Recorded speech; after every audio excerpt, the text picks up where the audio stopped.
नमस्कार, मैं हूं अनुराग दीक्षित। आप देख रहे हैं बात पैसे की। मेरे साथ है देश के जाने माने personal finance expert Surya Bhatia sir. आज के शो में हम बात करेंगे बचत की, बात करेंगे निवेश की, बात आपके बटुए की होगी, आपकी जेब की होगी, यानी बात आपके फायदे की होगी। तो चलिए शुरू करते हैं आज का शो। लेकिन उससे पहले सूर्या सर के बारे में आपको बता दें कि सूर्या सर जाने माने चार्टर्ड अकाउंटेंट हैं, सर्टिफाइड फाइनेंशियल प्लानर हैं, पर्सनल फाइनेंस एक्सपर्ट हैं। देश के तमाम बड़े अखबारों में कॉलम लिखते हैं, हर बड़े बिजनेस चैनल पर अपनी बेबाक राय रखते हैं। और सूर्या सर से आज बात बीमा की, इंश्योरेंस की, क्यों बीमा जरूरी है ये थोड़ा समझने की कोशिश करेंगे। सर, एक आंकड़ा में पढ़ रहा था कि हमारे देश में जितनी आबादी है उसका बमुश्किल 5% हिस्सा ऐसा है जिन लोगों के पास इंश्योरेंस है। हम लाइफ इंश्योरेंस की बात कर रहे हैं। क्यों इंश्योरेंस होना चाहिए सर? देखिए, बिल्कुल ठीक बात करी आपने अनुराग। हमने तो ये देखा है अपने जो 20 साल के करियर के अंदर कि जिनके पास इंश्योरेंस है उनके पास बहुत ज़्यादा इंश्योरेंस है, और जिनके पास नहीं है उनके पास है ही नहीं इंश्योरेंस। उसके कई कारण हैं कि अगर हम थोड़ा सा इसके ऊपर अगर डिबेट करें, कई कारण हैं क्यों इंश्योरेंस क्यों नहीं है। क्योंकि कई लोगों को लगता है कि जैसे हमें तो कुछ होगा नहीं। जब आप बिल्कुल एक यंग एज में होते हैं, आपको लगता है कि अभी क्या ज़रूरत है मुझे इंश्योरेंस लेने की, और तब इंश्योरेंस कंपनी आपको एक सस्ती इंश्योरेंस प्रोवाइड करती है, क्योंकि आप उनके लिए एक अच्छा बिजनेस केस है अगर आप उनके तरफ से बात करें तो। बिल्कुल। और अगर जब मैं इंश्योरेंस लेने जाता हूं, मुझे क्या पता कोई मुझे बीमारी हो या मेरी एज मेरे साथ ना हो, तो अब इंश्योरेंस कंपनी कहती है अब आप आए हो मेरे पास तो अब तो मैं आपसे ज़्यादा प्रीमियम लूंगी। तो इस कारण से ना मैंने पहले लिया ना मैंने बाद में लिया, तो एक काफ़ी बड़ी ऑडियंस है जो इंश्योरेंस से वंचित रह जाती है। बट हमारे देश में अगर आप इंश्योरेंस की अगर बात करते हैं, और जो महंगाई की दर है इतनी तेज़ी से बढ़ रही है कि आने वाले समय में जो इन्फ्लेशन की दर है इंश्योरेंस की, वो काफ़ी महंगी और सबके बजट से बाहर होती जाएगी। इसलिए सबको यही रिकमेंडेड ऑप्शन है कि प्लीज़ अपनी इंश्योरेंस कराइए, और अपने हालात के साथ कराइए, थोड़ी कम कराइए पर कराइए जरूर। सर, एक इसमें थ्योरी और भी है, मैं भी बहुत लोगों से बात करता हूं, वो कहते हैं कि जब हम ही नहीं रहे तो फिर पैसे की क्या जरूरत है। आपकी फैमिली, आप इंश्योरेंस, अगर हम लाइफ की बात करें जैसे यहाँ पर अनुराग, आप इंश्योरेंस क्यों कराते हैं? लाइफ इंश्योरेंस तो आप कराते हैं कि आपकी जो फाइनेंशियल प्लानिंग है, जिसके कारण आप ये निवेश करते हैं, इन्वेस्ट करते हैं, जी, उसके लिए हम चाहते हैं कि हमारे जिस परिवार है, कल को हमें कुछ ना कुछ अगर हो जाता है खुदा ना खास्ता, तो हमारी फैमिली को एक प्रोटेक्शन मिलनी चाहिए। आप इसलिए कराते हैं इंश्योरेंस। तो इसके लिए अगर आपकी फैमिली है, आपकी अगर मैरिड हैं, वाइफ है, पेरेंट्स हैं, बच्चे हैं, तो उनको प्रोटेक्शन देने के लिए आपको अपने लिए एक इंश्योरेंस कवर चाहिए। इमोशनली आप नहीं कवर कर सकते, बट फाइनेंशियली आप उनको प्रोटेक्ट कर सकते हैं। सर, 25 साल की उम्र में मेरी नौकरी लगी और मैं एक टर्म प्लान लेता हूं, और 40 साल की उम्र में जब मैं हल्का सा डायबिटिक हो गया हूं या प्री डायबिटिक हूं, ओवरवेट हूं, थोड़ा स्ट्रेस है, ब्लड प्रेशर रहने लगा है, कितना अंतर आ जाएगा सर मेरे प्रीमियम में? देखिए, प्रीमियम की बात मैं बाद में करूंगा अनुराग। क्या आपको इंश्योरेंस मिलेगी, पहली बात तो ये बताइए मुझे। क्योंकि आपने जितनी बीमारियों का नाम लिया है, इंश्योरेंस कंपनी वाले बोले कि मुझे आप में इंटरेस्ट ही नहीं रहा अब, और अगर कोई कंपनी देती भी है तो वो उसके ऊपर लोडिंग लगा देगी। तो अगर आप नॉर्मल बात करते हैं 25 और 40 के अंतराल के बीच में, तो आपका प्रीमियम जरूर बढ़ेगा। और इंश्योरेंस के अंदर ये देखा जाता है कि जो प्रीमियम आपने पॉलिसी के टाइम पे ले लिया है वो लॉक इन हो जाता है। बिल्कुल। चाहे आपने 25 पे लिया तो जो भी प्रीमियम एप्लीकेबल है आप वही पे करेंगे जब तक आपकी पॉलिसी की अवधि है। 40 पे लिया, सेम प्रिंसिपल, बट अगर उसने लोडिंग लगा दी है इन कारणों से, तो वो लोडिंग भी परमानेंट एप्लीकेबल है। तो सबको इंश्योरेंस लेना आवश्यक इसलिए है कि आपकी लोडिंग से बचें, कल को खुदा ना खास्ता कोई आपको प्रॉब्लम हो जाए, आपकी फैमिली सुरक्षित रहे। और इसलिए भी कि आप अगर खुद प्लानिंग करते हैं और अगर आपकी प्लानिंग के अंदर ये माध्यम बिल्ट इन नहीं है, तो सारी प्लानिंग तो आपकी एक तरह से फेल ही हो गई अगर आपको कुछ हो जाता है। आप कह रहे हैं कि 25 साल की उम्र में जो टर्म इंश्योरेंस लेता, हो सकता है उसका सालाना प्रीमियम 5,000 या 7,000 रुपए जाता। 40 साल की उम्र में अगर कंपनी मुझे देती है तो उसका प्रीमियम हो सकता है 30,000 रुपए मुझे देना पड़े। इतना अंतर आ जाएगा। इतना अंतर, और लोडिंग की तो भी बात नहीं कर रहे हैं हम। वो अलग है, डिपेंडिंग कि आपको क्या बीमारी है, अगर है तो। ठीक है सर, क्या टर्म इंश्योरेंस लेना बहुत महंगा है, बहुत खर्चीला है हमारे देश में, या एक आम जो नौकरी पेशा वाला आदमी है वो अफोर्ड कर सकता है क्योंकि वो अपनी सैलरी कैपेसिटी के हिसाब से ही टर्म इंश्योरेंस खरीदता बिल्कुल भी है? टर्म इंश्योरेंस सबसे सस्ती माध्यम मानी जाती है इंश्योरेंस लेने के लिए। आप कोई भी इंश्योरेंस का विकल्प देखते हैं तो हर इंश्योरेंस प्रोडक्ट के अंदर, चाहे आप इंडोमेंट की बात करें, मनी बैक की बात करें, लाइफ की बात करें, एन्युटी की बात करें, एक न्यूक्लियस होता है जिसको हम बोलते हैं सेंटर ऑफ द पॉलिसी, जिसको हम मोर्टेलिटी बोलते हैं, और मोर्टेलिटी को ही हम टर्म इंश्योरेंस बुलाते हैं। तो हर पॉलिसी में टर्म इंश्योरेंस तो बिल्ट इन है। तो हम सबको यह बोलते हैं आप शुरुआत करिए टर्म इंश्योरेंस से, क्योंकि इससे सस्ती इंश्योरेंस आपको नहीं मिल सकती है। ठीक है, जब मैं टर्म इंश्योरेंस ले रहा हूं तो किन बातों का ध्यान मुझे रखना चाहिए सर, खासकर ये कि कितनी अमाउंट का मैं टर्म इंश्योरेंस ले रहा हूं, या कुछ और बातें भी? देखिए 3-4 फैक्टर्स आपको कंसिडर करने चाहिए टर्म इंश्योरेंस लेते हुए। एक तो कितनी आपको इंश्योरेंस कवर चाहिए, सम एश्योर्ड जिसको बोला जाता है। जनरली हम ये रिकमेंडेशन देते हैं कि 6 से 8 गुना आपकी एनुअल इनकम का आपके पास टर्म इंश्योरेंस होना चाहिए। 5 से 6%? 6 से 8 गुना 6 से 8 आपके सालाना आमदनी का, ग्रॉस इनकम का 6 से 8 गुना। अगर इसके ऊपर आपका कोई लोन चल रहा है, कोई हाउसिंग लोन है या कार लोन है या किसी भी माध्यम का लोन चल रहा है, तो उसको भी आप टॉप अप कर सकते हैं।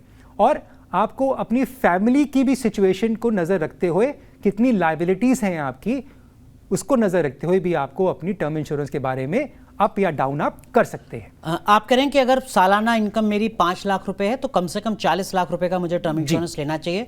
मैं सालाना 10 लाख कमाता हूं तो मुझे 75 लाख रुपए का टर्म इंश्योरेंस लगभग लेना चाहिए। आपने इसमें एक होम लोन का जिक्र और किया। सर, जब हम होम लोन लेने जाते हैं तो जो बैंक होता है वो साथ में ऐड कर देता है एक लोन इंश्योरेंस। कुछ एक्सपर्ट्स कहते हैं कि आप लोन इंश्योरेंस भले ही मत लीजिए, जो अपना टर्म इंश्योरेंस चल रहा था उसको टॉप अप करा लीजिए, वो ज्यादा फायदेमंद होगा। ऐसा क्यों सर? उसका कारण है क्योंकि जो आप बैंक से इंश्योरेंस लेते हैं उसको बोलते हैं स्टेप डाउन इंश्योरेंस। जी, मतलब कि अगर सपोज करिए आपने 20 लाख का अगर हाउसिंग लोन लिया है तो बैंक ने आपको 20 लाख का इंश्योरेंस कवर प्रोवाइड कर दिया। अब अगर 5 साल के बाद आपका जो लोन की राशि है वो 20 लाख की 15 लाख हो गई है, और खुदा न खास्ता आप कुछ हो जाता है, तो आपकी प्रोटेक्शन सिर्फ 15 लाख की है, ना कि 20 लाख की है। और जब आप इंश्योरेंस कवर ले ही रहे हैं तो बेहतर यही होगा कि आप 20 लाख का लीजिए, बिल्कुल, कि आपकी फैमिली की प्रोटेक्शन रहेगी आपकी।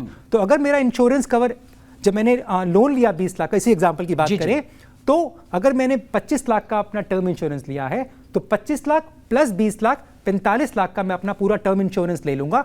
इसमें हम आपको एक और सलाह ये देते हैं कि एक सिंगल पॉलिसी ना लेकर 45 लाख की आप इस पॉलिसी को 2 या 3 भाग में बांट दीजिए। ठीक है, मतलब आप एक पॉलिसी 20 लाख की और एक 25 की भी ले सकते हैं, या इसको और भाग कर सकते हैं। कारण ये है कि पर्पस क्या है टर्म इंश्योरेंस का, आप चाहते हैं कि फाइनेंशियली मेरी फैमिली सिक्योर्ड रहे, और अगर लोन की इंश्योरेंस है तो उसकी भरपाई कर पाए, मेरी फैमिली पे प्रेशर ना पड़े। बिल्कुल। अगर मेरे सारे गोल्स टाइम पे मीट हो जाते हैं तो मैं अपनी एक पॉलिसी को स्टॉप भी कर सकता हूं। अगर सिंगल पॉलिसी लूंगा तो मेरे पास ऑप्शन ही नहीं है अनुराग उसको रोकने की। बिल्कुल। एक और इसमें फायदा यह भी है कि आप होम लोन जो लेते हैं वो अमूमन 20 साल के लिए लेते हैं। टर्म इंश्योरेंस आप 70 साल, 75 साल, 80 साल तक ले सकते हैं। दैट मीन्स कि टर्म इंश्योरेंस काम करेगा अगले 40 साल तक। जो लोन पर आपको इंश्योरेंस मिला है वो 20 साल के बाद खत्म हो जाएगा। तो जब जरूरत आपको असल मायनों में होगी टर्म इंश्योरेंस की, तब आपके पास टर्म इंश्योरेंस नहीं होगा। सर, एक कॉलर नवीन सिंह दिल्ली से जुड़ रहे हैं हमारे साथ। जी नवीन जी, पूछिए अपना सवाल। हाँ सर, मेरा नाम नवीन है। मेरा सवाल ये है कि मुझे कौन सा टर्म इंश्योरेंस लेना चाहिए, उसका क्या प्रीमियम हो। मेरी 2 बेटियां हैं और मैं एक प्राइवेट जॉब करता हूँ। इसके अलावा मेरे पास अभी एक पॉलिसी चल रही है LIC की, लेकिन क्योंकि अब परिस्थितियां बदली हैं कोरोना के बाद से, तो चीजें लेकर के थोड़ी से हम अनसेटिस्फाई रहते हैं। तो इसलिए मुझे ये जानकारी पूरी दीजिए कि मुझे कौन सा टर्म लाइफ इंश्योरेंस लेना चाहिए, कितने प्रीमियम तक का, जो कि आगे के लिए बढ़िया हो। जी सूर्य सर। देखिए इसके अंदर अनुराग, अभी हमने बात करी है कि हम कहते हैं कि आप अपनी सालाना आमदनी का 6 से 8 गुना, आप अगर इस पर भी थोड़ा सा समझा सके सर। हम 6 से 8 गुना का बात करते हैं कि जितनी आपकी एनुअल इनकम है उसका आप टर्म इंश्योरेंस लीजिएगा। जी। तो इन्होंने अब बात करी है, अगर सपोज करिए इनकी, इन्होंने अपनी इनकम की बात नहीं करी है, सपोज करते हैं कि 10 लाख की अगर मेरी सालाना की अगर मेरी आमदनी है तो मुझे 80 लाख रुपए तक का टर्म इंश्योरेंस लेना चाहिए। मुझे मिल भी जाएगा 80 लाख रुपए? बिल्कुल, क्योंकि ये वर्कआउट ही इस हिसाब से होता है। उसका भी एक आपको एक जो थंब रूल हम बोलते हैं कि 50% आपकी जो आमदनी है उससे ऊपर आप प्रीमियम नहीं पे कर सकते। जनरली इंश्योरेंस कंपनीज ये एक मानकर चलती हैं। तो इस केस में आपको 80 लाख तक का इंश्योरेंस कवर आसानी से मिल जाएगा। ठीक है। इन्होंने एक बात और करी कि ये कहते हैं कि मेरी 2 डॉटर्स हैं, तो हमको ये भी नजर रखना पड़ेगा इसके अंदर कि मेरे गोल्स क्या हैं। क्या ये सिंगल अर्निंग मेंबर हैं फैमिली के अंदर, और जो मेरी डॉटर्स की एज है मुझे उनकी पढ़ाई के लिए क्या विकल्प चाहिए, उनकी एजुकेशन मुझे प्रोवाइड करनी है, मुझे उनकी मैरिज प्रोवाइड करनी है, मुझे अपनी रिटायरमेंट प्रोवाइड करनी है। तो मेरे ये 3 गोल्स हैं। ठीक है। तो क्या ये 3 गोल्स इस अमाउंट में काफी हैं? कंटिंजेंसी प्लान के हिसाब से इंश्योरेंस जब हम करते हैं तो एक कंटिंजेंसी प्लान को प्रोवाइड करने के लिए हम इंश्योरेंस करते हैं। तो 80 लाख तो हमने बता दिया, एक थंब रूल हो गया आपका, बट साथ में आप ह्यूमन लाइफ एक्सपेक्टेंसी के हिसाब से HLV जिसको बोलते हैं उसको नजर के देके चलिएगा कि आपकी जो फाइनेंशियल टर्म के अंदर वैल्यू है as a person to your family, क्या वो काफी है इतनी, और क्या वो तीनों गोल्स आपके मीट कर पाएगी। ठीक बात। अगर कर पाएगी तो ये काफी है, नहीं तो आप इसको कम भी कर सकते हैं या इसको आप बढ़ा भी सकते हैं। बिल्कुल, ये एक बुनियादी बात है। लेकिन सर, टर्म इंश्योरेंस का मतलब तो ये कि जब मैं इस दुनिया में नहीं रहूंगा तो मुझे मेरे जो भी नॉमिनी हैं उनको पैसा मिल जाएगा। टर्म इंश्योरेंस का जो प्रीमियम है वो मुझे साल में एक बार चुकाना होगा, या ये ऑप्शन है कि जैसे ही मेरी सैलरी आए टर्म इंश्योरेंस का प्रीमियम भी डिडक्ट हो जाए? क्या ये पॉसिबिलिटी है सर? आपकी जो प्रीमियम की जो आपकी जो पे आउट है जी, वो आप पे आउट कर सकते हैं monthly, quarterly, half yearly, annual. ये आप पर निर्भर करता है अपने कैश फ्लो देखकर कि आप कैसे पेमेंट आप करना चाहते हैं। ठीक है। अगर आप सैलरी पेशा हैं, आपकी फिक्स आमदनी आती है पहली तारीख को, तो आप ECS मैंडेट भी दे सकते हैं मंथली सैलरी के हिसाब से। पर एक बात ध्यान रखिएगा, अगर कोई भी इंश्योरेंस कंपनी के अंदर आप ये वाला ऑप्ट करते हैं तो इसमें थोड़ा प्रीमियम कम अमाउंट होगा सालाना, इसमें थोड़ा ज्यादा होगा मंथली, क्वार्टरली में उससे थोड़ा सा कम मिलेगा, और सबसे कम मिलेगा आपको एनुअल में, क्योंकि इंश्योरेंस कंपनी भी अकॉर्डिंगली अपना प्रीमियम की दर डिटरमाइन करेगी। मतलब अगर ये पॉलिसी मैंने 10,000 रुपए प्रीमियम पर सालाना खरीदी है, मैं इसको हाफ ईयरली करता हूं तो हो सकता है मुझे 10,500 रुपए चुकाने पड़े, क्वार्टरली यानी हर 3 महीने पे करता हूं तो 11,000 चुकाने पड़े, हर महीने तो 12,000 या 11,500, इतना अंतर है, वो आपकी सुविधा के हिसाब से। सर, एक दर्शक हमारे साथ जुड़ गए, सौरभ सुमन है समस्तीपुर बिहार से। जी सौरभ जी, पूछिए अपना सवाल। नमस्कार सर, मैं प्राइवेट नौकरी करता हूँ। नौकरी के शुरुआती दिनों में मैंने एक बीमा लिया था, लेकिन बाद में जिम्मेदारियां बढ़ गई, फाइनेंशियल क्रंच आ गया, जिसकी वजह से टाइम पे किस्त नहीं दे पाया। अब वो पॉलिसी बंद हो गई है। करीब 7 साल तक मैंने हर महीने अपना प्रीमियम भरा था। अब मुझे इस बात का डर है कि क्या मेरा पैसा वापस मिलेगा या वो पैसा डूब जाएगा। इस पे सर आपकी राय जानना चाहता हूँ। आपने 7 साल तक अपना प्रीमियम की राशि आपने पे करी हुई है जी, तो पॉलिसी आपकी ऑलरेडी एक पेड अप वैल्यू एक्वायर कर चुकी है। तो अगर आप पॉलिसी को पूरे पीरियड के लिए, जितना भी समय के लिए आपने ये पॉलिसी ली हुई है, अगर आप इसको होल्ड करना चाहते हैं तो आप इसको होल्ड करिए। मैच्योरिटी पे आप पैसे को निकाल सकते हैं, पर हाँ, पैसा तो उतना ही मिलेगा आपको जितना आपने प्रीमियम किया हुआ है, उसके ऊपर जो ग्रोथ आपको मिलेगी, डिपेंडिंग कि अगर एंडोमेंट है या आपके पास मनी बैक पॉलिसी है। और अगर आप पैसा अभी चाहें तो आप सरेंडर करके भी पॉलिसी को निकाल सकते हैं, पर सरेंडर से करने से पहले आप इंश्योरेंस कंपनी से ये जानिएगा कि सरेंडर वैल्यू कितनी है। कई इंश्योरेंस पॉलिसीज के अंदर सरेंडर वैल्यू मैच्योरिटी से पहले काफी कम हो जाती है, तो कोशिश करिएगा पहले सरेंडर वैल्यू को जानिए before you surrender the policy, या आप होल्ड करिएगा मैच्योरिटी तक पॉलिसी को। ठीक है सर, चूंकि हम सिर्फ टर्म इंश्योरेंस की बात करें तो पहले तो ये होता था कि हमने प्रीमियम दिया, एक टर्म इंश्योरेंस पॉलिसी खरीद ली।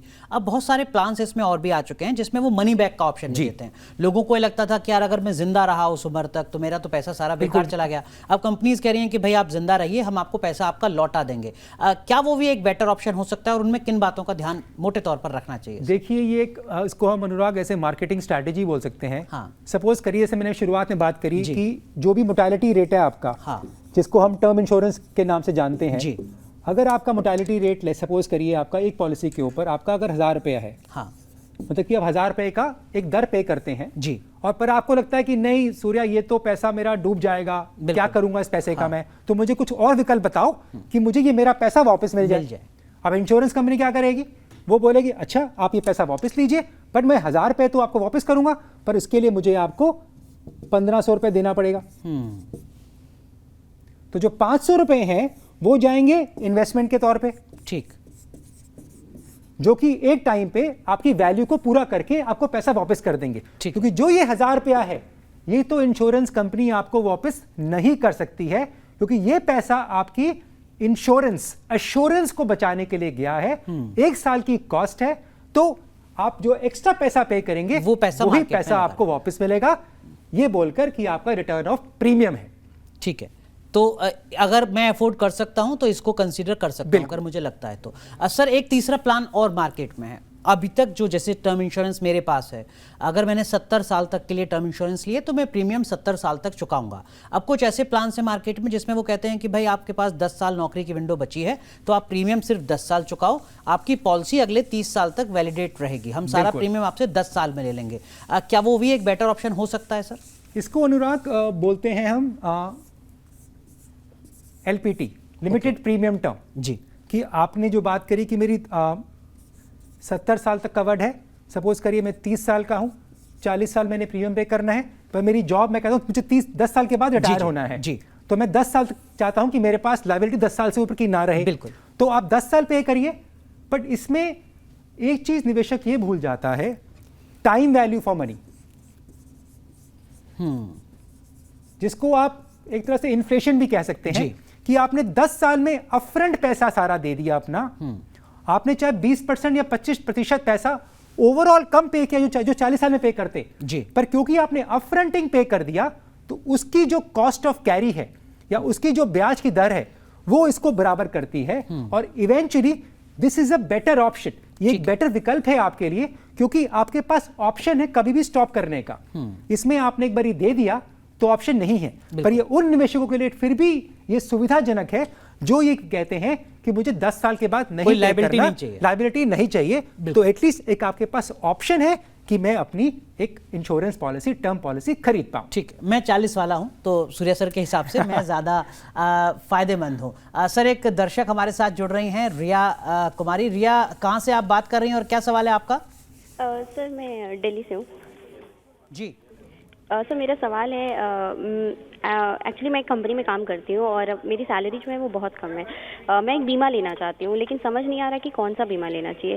सर प्लीज़ आप मुझे गाइड करिए कि ऐसा कौन सा बीमा लूँ जिससे ताकि बचत हो सके और लाइफ भी कवर हो जाए। ठीक है सर, ये बचत और लाइफ कवर दोनों वाली बात है। मतलब ऐसे जैसे ट्रेडिशनल हमारे यहाँ इन्वेस्टमेंट प्लान होते थे, सेविंग प्लान होते थे, LIC का जिक्र किया था कि भाई हमें कुछ एक सर्टेन अमाउंट मिल भी जाएगा।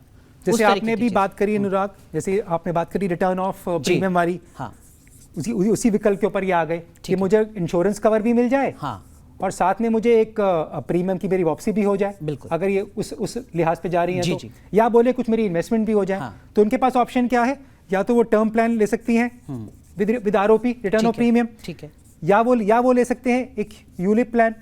आजकल यूलिप प्लान्स काफी बेहतर हो गए हैं पहले वाले समय के हिसाब से, जहां पर कॉस्टिंग पहले काफी होती थी आपकी, अब कॉस्टिंग काफी कम हो चुकी है, क्योंकि इनकी करियर का शुरुआत है जी। ये जानना जरूरी है कि इनकी रिस्पॉन्सिबिलिटीज क्या है, इनके ऊपर लायबिलिटीज क्या है, और अगर नहीं है और ये इंश्योरेंस भी चाहती हैं लेना तो ये यूलिप प्लान भी कंसिडर कर सकते हैं। ठीक है, लेकिन आप जैसा आपने भी कहा सर, पहले एक ऐसा माहौल होता था कि यूलिप में अगर आपने पैसा लगा दिया है तो आपने अपने पैसे को फंसा दिया। आप करें कि अब वैसी स्थिति नहीं है, अब बदल चुकी है। अब स्थिति में काफी सुधार आया है, अभी भी काफी स्कोप है अनुराग सुधार होने का, पर काफी विकल्प आपके पास अब अवेलेबल हैं, जहां पर अगर हम कॉस्टिंग की बात करें और परफॉर्मेंस की बात करें, ठीक है, जो कि आपके फिर म्यूचुअल फंड्स को एक अच्छा कंपटीशन देते हैं। और एक एडवांटेज, थोड़ा सा एडवांटेज हम ये बोल सकते हैं इनके अंदर, कि अगर एक आपने प्रीमियम जो आपने पे किया है, अगर आप प्रीमियम 2.5 लाख से कम का प्रीमियम है आपका, तो आपकी जो मैच्योरिटी है, मैच्योरिटी प्रोसीड्स आपकी टैक्स फ्री है। ठीक है सर, आपने जो लास्ट लाइन बोली है उसी से मैं शुरू करूंगा। जिन लोगों का टैक्स बहुत जाता है, जो परेशान हैं, ATC अपना कंप्लीट नहीं कर पा रहे हैं, क्या ये पूरा जो इंश्योरेंस है उस ATC में उनकी मदद करता है? बिल्कुल, insurance premiums are part of section 80C of the income tax act. आपकी 1.5 लाख तक की जो आपकी राशि है, आप किसी भी इंश्योरेंस प्लान में अगर जाएंगे, अगर वो 10 टाइम्स का आपका उसके अंदर सम अशोर्ड है, तो आप ATC बेनिफिट के अंदर आप एलिजिबिलिटी है, और आपकी ग्रॉस टैक्सेबल इनकम से वो राशि आपकी कम हो सकती है। ठीक है, तो अगर आप ओल्ड टैक्स रिजीम में हैं और 80C कैसे पूरा हो इसको लेकर परेशान हैं तो आपके निवेश का एक बेहतर विकल्प इंश्योरेंस भी हो सकता है। शैलेश सर हमारे साथ जुड़ रहे हैं उत्तर प्रदेश बलिया से। जी शैलेश जी, पूछें अपना सवाल। सर मैं शैलेश मेरा नाम है और मेरा सवाल ये है कि मैंने बीमा लिया था लेकिन एजेंट ने धोखा दिया, 3 बीमा कर दिया और मैंने एक ही कहा था। सर मैं इसकी शिकायत करना चाहता हूँ, कहाँ करूँ, कैसे करूँ, मुझे प्लीज़ इसके लिए गाइड कीजिए, मेरा पैसा ना डूबे।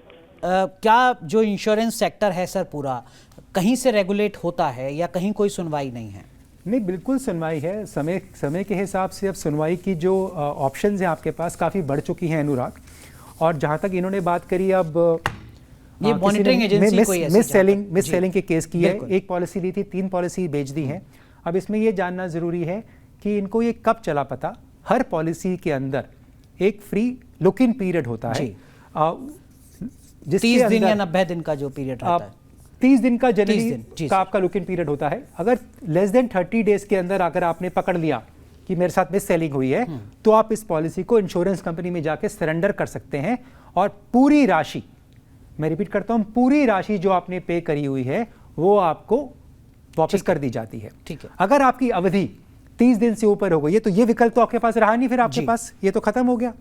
तो आपको फिर इंश्योरेंस कंपनी में जाना पड़ेगा, वहाँ पर एक रिटन कंप्लेंट देनी पड़ेगी कि मेरे साथ ये मिस सेलिंग का केस हुआ है। तो इंश्योरेंस कंपनी आगे कार्रवाई करेगी और जो भी निष्कर्ष निकलेगा फिर वो आपको पैसा वापस करेगी या आपको जवाब देगी। अगर आप उससे संतुष्ट नहीं हैं, आप उसको लगता है कि नहीं ये डिसीजन गलत आया है, मेरी फेवर में नहीं आया है, तो आप इंश्योरेंस ओम्बुड्समैन में भी जा सकते हैं या कंज्यूमर कोर्ट में भी जा सकते हैं, जहां पर आप अपनी कंप्लेंट को दर्ज करा के अपना एक सुविधाजनक अपना रिप्लाई पा सकते हैं। ठीक है, मतलब बीमा लोकपाल जैसी व्यवस्था भी है इस देश में और आपका जो कंज्यूमर कोर्ट है जिले का, वहां पर भी आप कंप्लेंट कर सकते हैं। सर आखिरी सवाल इसी से जुड़ा, 25 साल मेरी उम्र थी, मैंने टर्म इंश्योरेंस खरीद लिया 50 लाख रुपए का, मेरी तनख्वाह बढ़ी, उम्र बढ़ी और मुझे रियलाइज़ हुआ कि नहीं 50 लाख रुपए तो बहुत कम है, ये मुझे बढ़ाना है। क्या ऐसे विकल्प हैं कि मैं जो सम इंश्योर्ड वैल्यू है अपने टर्म इंश्योरेंस की उसको किसी भी राइडर के साथ बढ़ा सकूं, किसी भी मौके पर बढ़ा सकूं?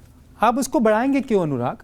आप एक नई पॉलिसी खरीदेंगे। क्योंकि जैसे हमने भी शुरुआत में एक सवाल के अंदर बात करी, अगर आपके पास 2-3 टर्म पॉलिसीज हैं, टर्म पॉलिसीज का पर्पस क्या है कि आपके जो गोल्स हैं वो अचीव हो जाए और जैसे जैसे अचीव होते जाए, आप अगर चाहें तो आपके पास ये ऑप्शन होनी चाहिए कि मैं उस पॉलिसी का प्रीमियम स्टॉप कर दूं। तो अगर आप चाहते हैं कि 50 लाख की राशि कम है, मेरे गोल्स और आ गए, मेरी फैमिली बढ़ गई है, मेरे रिस्पॉन्सिबिलिटीज बढ़ गई हैं, तो आप 50 लाख की जो भी राशि आपको सुविधा लगती है आपको उसकी एक नया टर्म प्लान ले लीजिएगा। ठीक है, वो ज्यादा बेहतर है आपके हिसाब से, उसमें विकल्प ज्यादा है। ठीक है सर, बहुत बहुत शुक्रिया सर आपका जुड़ने के लिए और इंश्योरेंस से जुड़े जो तमाम सवाल लोगों के जहन में हो सकते हैं उनका जवाब सरल अंदाज में देने के लिए। अगर आप भी चाहते हैं कि आप सीधे अपना सवाल सूर्या सर से पूछ पाएं तो आप हमें वीडियो के नीचे कमेंट बॉक्स में सवाल पूछ सकते हैं, आप हमें फ़ोन कर सकते हैं, अपना सवाल आप हमें व्हाट्सएप भी कर सकते हैं। हमारा नंबर आप अपने स्क्रीन पर लगातार नीचे देखेंगे। बहुत बहुत शुक्रिया बात पैसे की देखने के लिए, धन्यवाद।